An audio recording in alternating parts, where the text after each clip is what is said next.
Good afternoon, everyone. My name is Elizabeth Parker, and my speech today is going to be about child harnesses.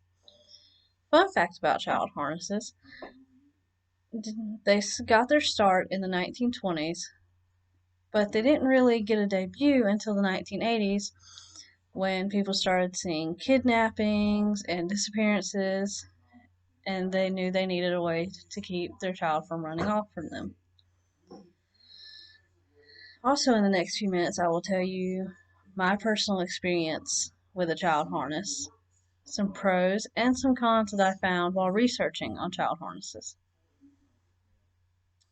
My personal experience with a child harness is I have a 15-month-old little brother who likes to run around, likes to play in the dirt, doesn't like for me to hold him, doesn't like for my parents to try to hold him, and doesn't like to be put in a stroller. He wants to roll around and he wants to explore.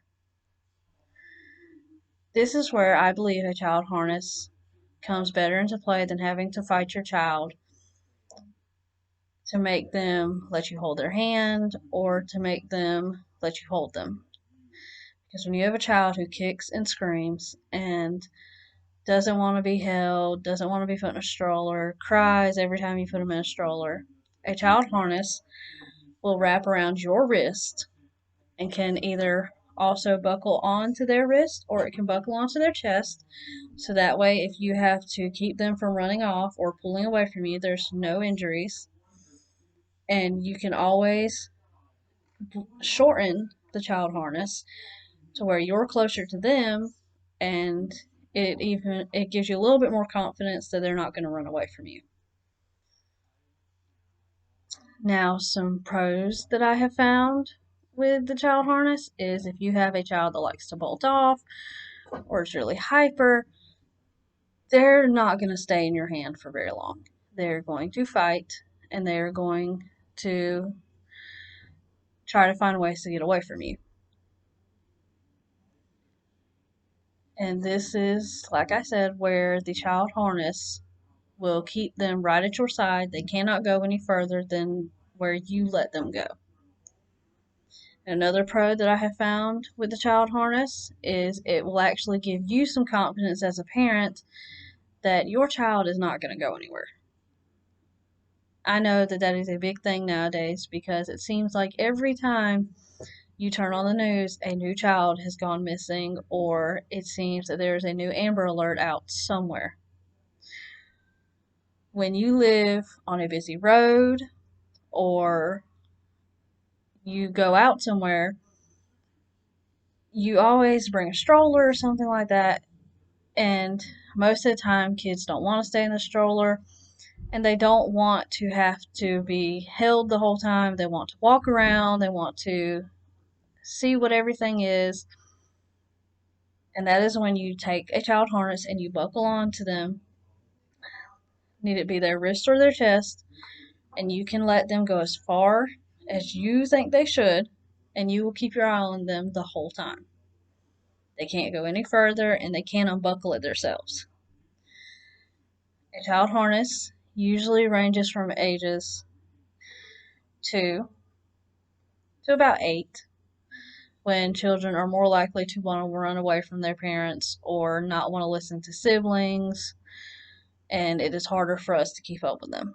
Now, some cons I have found while researching into the child harness is that a child can get very uncomfortable and can get a little embarrassed, and so can a parent while using the child harness.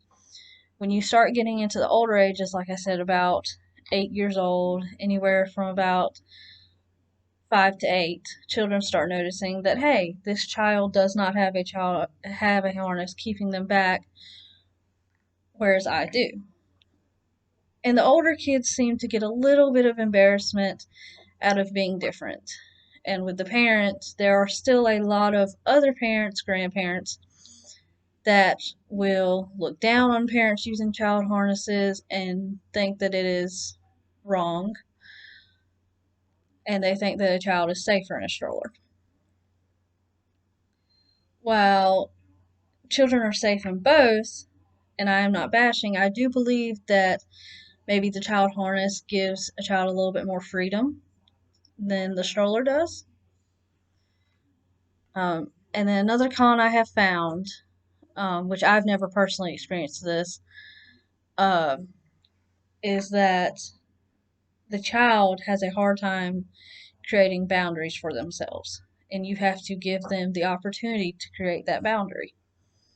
So, whereas they think that they can go so many feet or so far away from you, they have to not do that. They have to learn not to do that. And you have to teach them. Now, whereas I don't see that as so much as a con as I do see it as something that's going to have to happen in general, I know that there are other parents that feel like that. So, my conclusion in my speech is that I believe that a child harness helps parents and children gain a little bit more confidence that the child isn't going to run away, and the parent can relax a little while being with their child and having them out and about in parks and in museums and all the other places that a child stroller may cannot go, so you're having to hold the child. Or um, or a child is more likely to want to fight to get away from you to see all the amazing stuff wherever you're at. Thank you.